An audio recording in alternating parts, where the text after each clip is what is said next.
Alright, well, we've got Constrictor out of the pack, but before we take a look at him, it's time to read part 5 of 6 of the Tales of Terrax.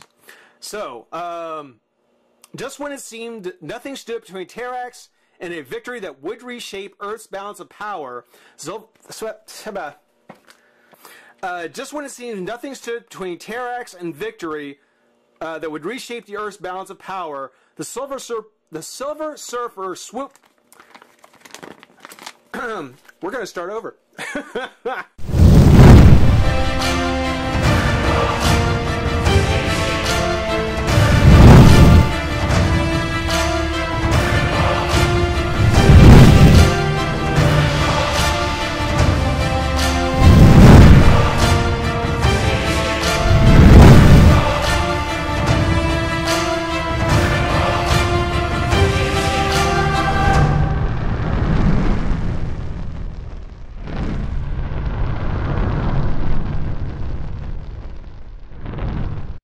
Hey, friends and revolutionaries! Back with the second to last in the the return of the Marvel Legend figures. We're taking a look at Constrictor.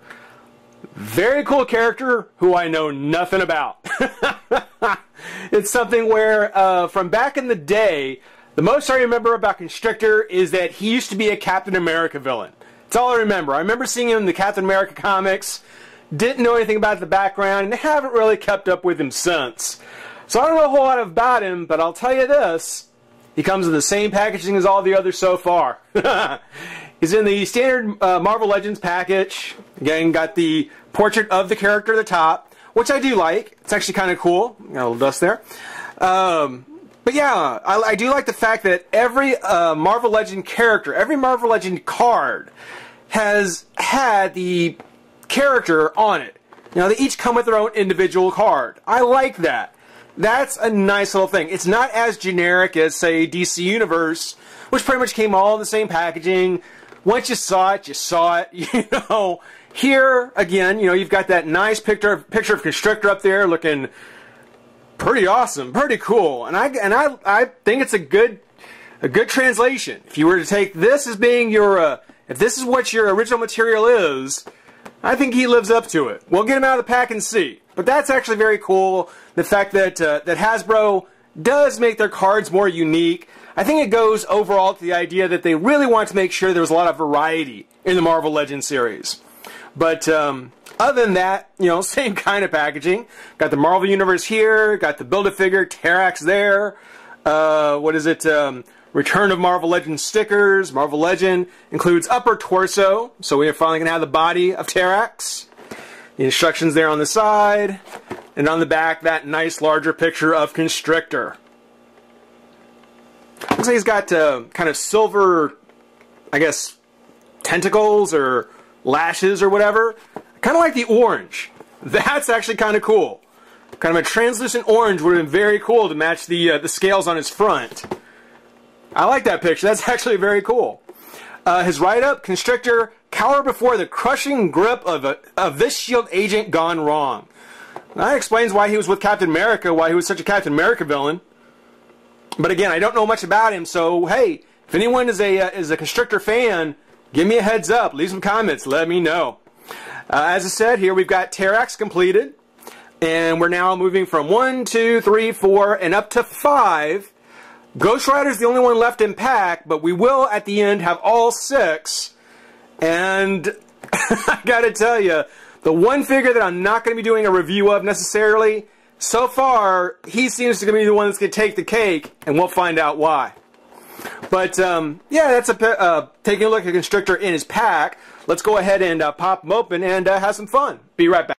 Alright, everybody, we've got Constrictor out of the pack, but before we take a look at him, we're going to go ahead and move on to the next chapter in the Tale of Terrax, part 5 of 6, which, in case you didn't notice, has his axe on there.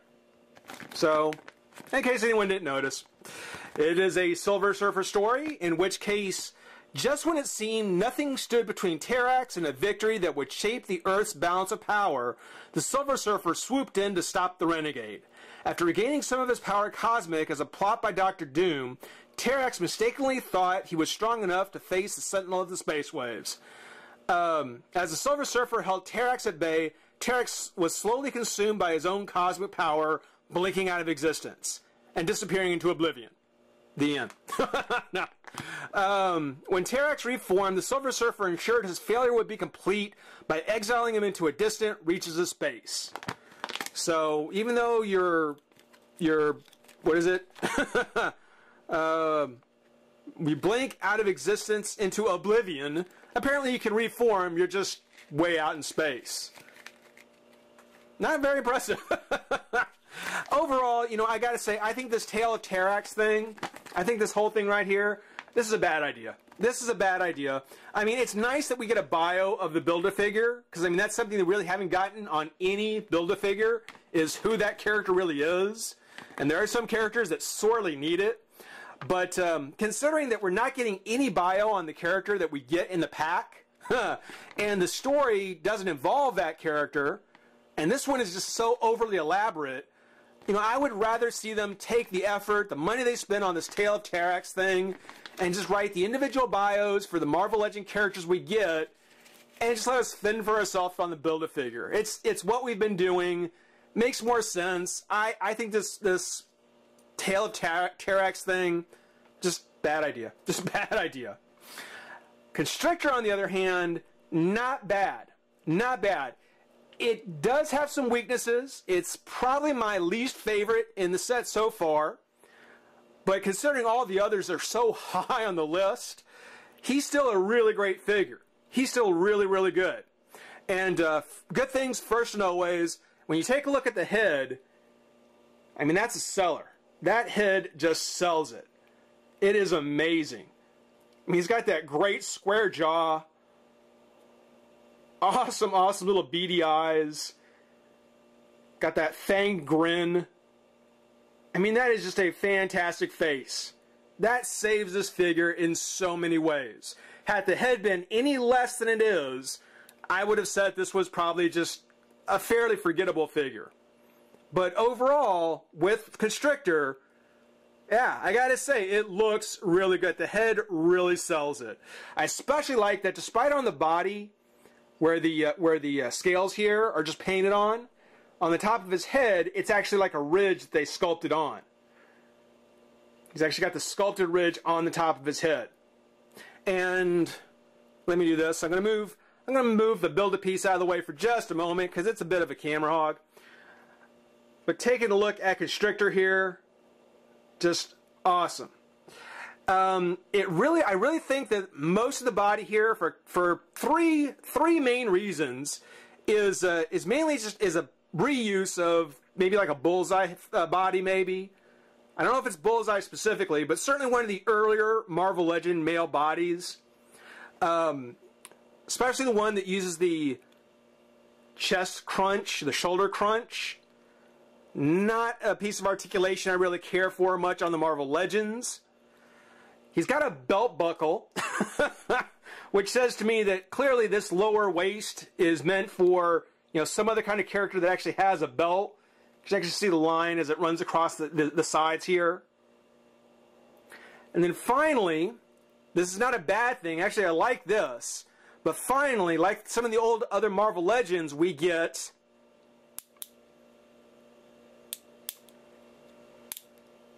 got that nice clicky crunch. I like the clicky crunch. I do. I like clicky crunch. But between those three things, it really says to me that, yeah, this is a figure that was really just reusing old Marvel Legend bodies to see, you know, how well or how it would work back into the new series. Not to say that the others didn't. I just think Constrictor didn't do it as successfully. Constrictor really does strike me as being from an earlier set. The head, now I guess this is another reason why. If you look at the head, it is on a pin and hinge. So the hinge will let the head go up and down. And then there's the side to side on the pin. But unlike some of the newer Marvel figures, like the Nick Fury from the Avengers and the Captain America, it's not on a full ball joint. And I would like to see them, if they insist on reusing this body, I'd like to see them at least retool the head to use those ball joints. Because this pin and hinge, I mean, it gives you the effect of a ball joint, but not quite. You can't quite, you know, kind of tip the head to the side or something. So, you know, old Marvel Legend articulation on the head, old Marvel Legend articulation across the entire figure. As we talked about the shoulder crunch, shoulders come up and out, twist the bicep, double joint, old double joint at the elbow, which reminds me again why I don't like these double joints. You know, I just don't like these double joints. I do like on the forearm here, where there's the twist of the glove. For the mechanism where his lashes come out, I'm glad they actually used a figure that had a full forearm, or most of the forearm, to sculpt that on there. I would be real concerned if they tried to do something more like Pyro, like Toy Biz did, and have a full forearm with a twist at the wrist. Once the glue goes in, you could quickly find yourself with an untwistable wrist. Here they put the articulation further back and let the whole thing rotate, which is a smarter choice. I do think that was a better way to go. The crunch we talked about, there's a twist at the waist. They come up, forward, to the side, twist at the thigh, double joint at the knee, which isn't bad. I mean, I don't like kind of the knee knot, that knee cap. I don't really care for that piece. I don't like the sculpting on that at all, actually. But it does have the double joint at the knee. Got a twist of the foot, which it's just a cut at the thigh, or at the calf. This top part is just painted on, and then a hinge on the foot. So this is kind of the go-to male body, it seems like, for the Marvel Legends, at least for the more average size male. And it works. It works because it's painted well. Again, the head is a good sculpt. It comes across fine. Just not as well as I would like. I think they can do much, much better. Particularly with these thigh joints. I never like these thigh joints. There. I never like those. Now, next.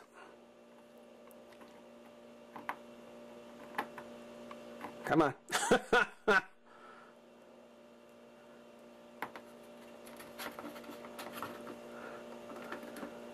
That's right.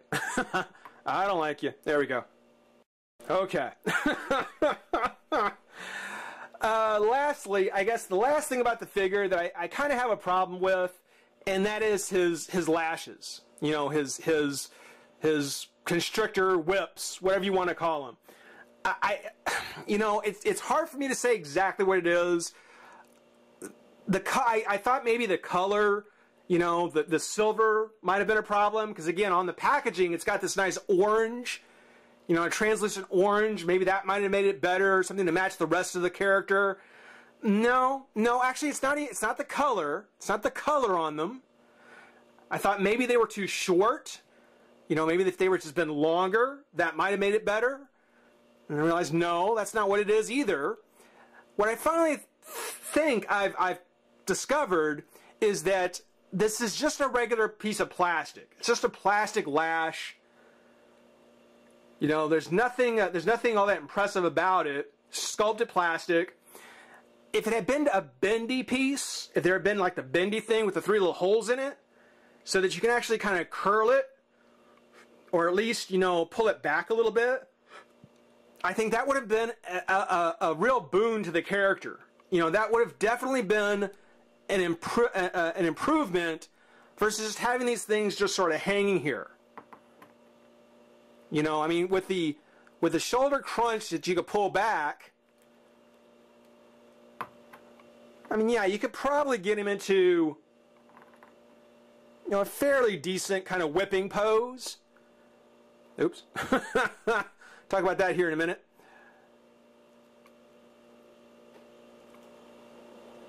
But I mean, again, think of how much better it would have been if there had been something inside the whip so that it could have been even further back. You know, here, you can kind of lean them back a bit. But it takes up a lot of real estate to pose him like that, and he just doesn't seem to want to stand very well. What I did, now the lashes actually are glued into their little mechanisms here. I went ahead, I heated them up, stuck them in some hot water, and then popped them out so that you can actually take them off. You can actually put them back in, and they hold in place pretty well. You know, so you can take them in and out, and it's just fine. As a matter of fact, I noticed that this one actually has a little L on it. If you can see it, it's got a little L. This one has a little R on it. So you can actually take them out. You can have Constrictor without his lashes. And I would argue that actually, even without his lashes, or without the lashes, I think he's a much better figure. I like him much better without them. You know, you can pose them on there if you like them on there, if you want to do some sort of action pose. You know, at some point, you know, I'm going to see if there's some way I can maybe take a twist tie or something and find a way to add on some bend to this. But yeah, I really do think that you know, with little work, you can make these come out. If they had made the figure so that would have been the way straight out of pack, that would have been even better. If they had made him so that he could come on and off, that would have been even better. But you can still do it. You just have to heat it up nice and hot, make sure it's nice and hot, and then just give it a little bit of a tug and it should pull out. Be kind of careful you don't break them. But I do think that he is actually better without them than with. As we took a quick look at earlier, here is the torso of Terrax. And I'm going to show you this now because I don't know if I'm going to talk about it when we're putting them together. But you see he comes with this very solid color kind of chest piece, which if you take it off, the body underneath, which again, like with Constrictor, it's a fairly generic piece. It's mostly just plastic, but take a look at the sculpting on that body. I mean, really. It seems to me that Marvel Legends, I'm pretty sure they intend to use this upper torso again somewhere. I mean, the work that's put into that upper torso with the veins and the muscles. I mean, I wouldn't be a bit surprised if we see another Hulk figure that may actually utilize this. I would not be surprised. Or at least some other very large muscular character. But we do go ahead and put his chest piece back on. Pretty soon we'll add the arms, the lower torso, legs, and head, and of course his axe. And we'll have a completed Terrax. So until then, hope everybody enjoyed watching. Rate, comment, subscribe, join the revolution. We'll see you soon. Bye-bye.